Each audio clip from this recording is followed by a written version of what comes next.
Kublai phi baro kini kilongi khubor bam takasni.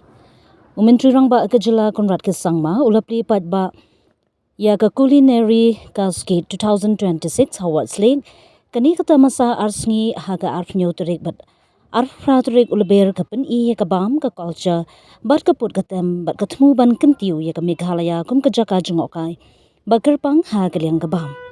Chief Minister Ulong Bakinigi Festival Kilongkum ki investment ban penklan ya kadur jong gajela amtang ka jingnut pisa ulapan naru ika mission 1000 ban yakun persha ika jingduna bam malnutrition haki khna kata masa ka kenthup iki cooking demo jingye kren patba ba jingye shimbenta ki patba ba kinong shna kam shna.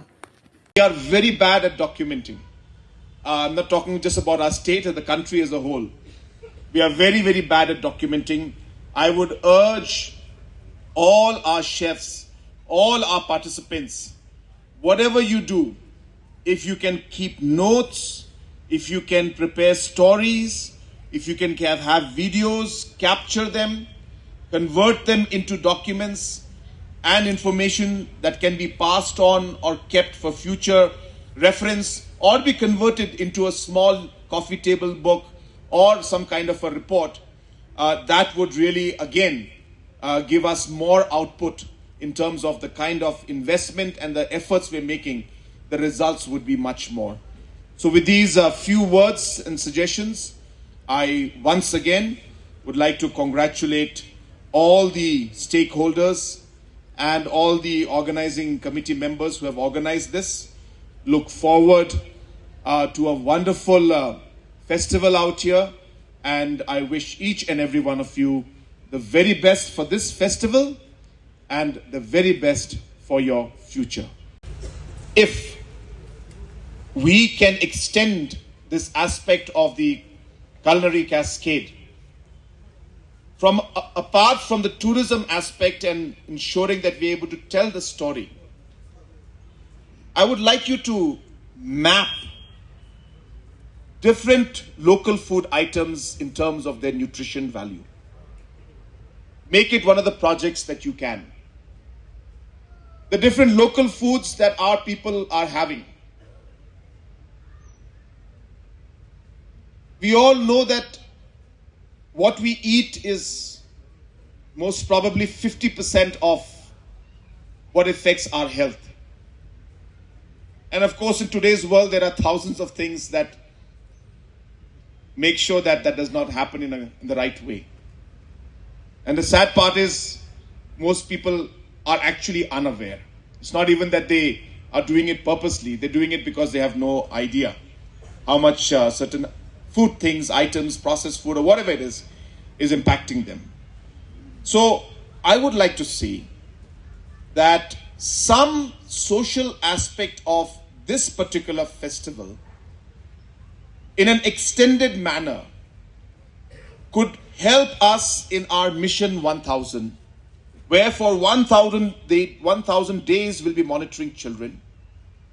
I would like our chefs to take out certain days to be part of this mission, adopt a certain village, adopt a certain area, a district, figure out a program where we get different people involved, whether it's CSR programs, whether it's different restaurants, hotels, whatever you can. I really want every single person in our state to join hands with us to eradicate malnutrition in our state. And that is really one of the missions that I have. We have kept 3 years to do this in front of us. I'll be launching this on the 31st of March. But I take this opportunity to say this today is because, yes, the aspect of tourism is very crucial. But if the same programs could help us address issues and involve people and have results that will help our small children, pregnant mothers at the grassroots level, I think that would be serving a much larger goal and much larger purpose than simply looking at this as a tourism event. I know that a lot of you may be thinking that why should we combine this with a tourism event? But I would like to see that this would happen. It may not make complete sense, but it is something that is the right thing to do. And when we know that it's the right thing to do, then there's no reason for us to question what we are planning to do. And therefore, let's do the right thing. I once again would like to congratulate the organizers who have organized this wonderful event. The tourism department for organizing the third edition of the Culinary Cascade, which has seen a wonderful journey in the last 3 years, where we have seen this entire festival really evolve and give multiple opportunities to our chefs, different stakeholders, and more importantly, opportunities to the youth of our wonderful state. As Dr. Vijay had mentioned, we have always believed that there is a lot that our state has to offer. Be it our culture, be it our music, our food, our people, the natural landscape and the beauty.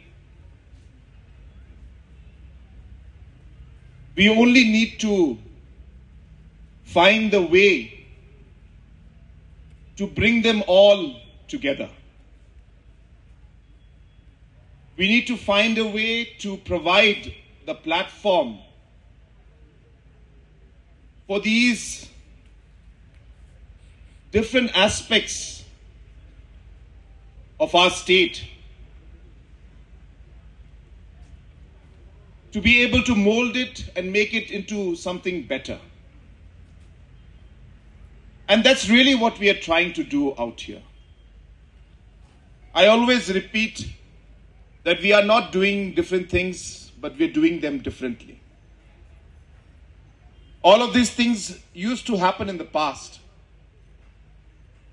but we have only made it better. And more importantly, we have been consistent with what we are doing. For Meghalaya, for the last 8 years, we have been very clear about our tourism strategy of really ensuring that we are able to bring out the best in our people, share it with the rest of the world, structure it in a proper manner, and provide that continuity in the process. Just this afternoon, I have inaugurated the first Indian Sailing League right here in Umiam, where 182 sailors have come from 8 different countries. 14 teams are participating. And I'm told that this is one of the biggest sailing leagues in the country. And it's happening right here in Umiam, in our own state of Meghalaya. Just day before yesterday, I had inaugurated the first Shillong International Film Festival, where film producers and movie makers and artists from all over the country have come to participate in this program. Just day before yesterday, we had the British International Band, Def Leppard, performing right here in our state of Meghalaya. Tonight, we have Russell Peters, who will be performing today here in Lariti, right here in Shillong.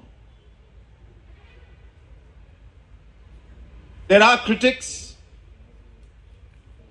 who do always make comments about the different festivals we have and ask what we are getting out of this festival. But I always tell everybody that these events and these festivals cannot be seen as a single event. They have to be seen as a series of activities and events which is being conducted and done to create the brand for Shillong and Meghalaya. And so if you see just one event and you start to question one event, you are definitely missing the larger picture. Some events may not go too well. Some events may go very well. But that is the nature of programs and of investments that we make. These investments cannot be seen simply as an expenditure on one particular event, but an investment into creating the brand and the overall larger picture of what we want to present Meghalaya as. Cherry Blossom used to be a very small event. Used to happen out here and maybe one or two rock concerts, music events. But today, Cherry Blossom is a national event, a calendar event, where people from all over the country, all over the world, and international participants come and perform and are part of the Cherry Blossom Festival. And that is how we need to picture, we need to think, and we need to create the branding of our state of Meghalaya. And hence the Culinary Cascade that we are having today is one piece of this entire picture that we are trying to create for our state. But let me also say that it's a very important piece, because as Vari was mentioning, that while we talk about food, it is not just about food alone. It's about our history. It's about our culture. It's about our people. It's about a complete story that we are here to tell. And as we have moved along the years, I can see that story evolving, getting better and better. And I hope that we'll be able to take this further in the years to come. While we talk of the Culinary Cascade, I would just like to mention one point which is very close to my heart. As a state, we face multiple challenges. While we as a government try to work to change those aspects and challenges that are in front of us, we sometimes are able to succeed, sometimes we're not able to succeed. We have challenges in health,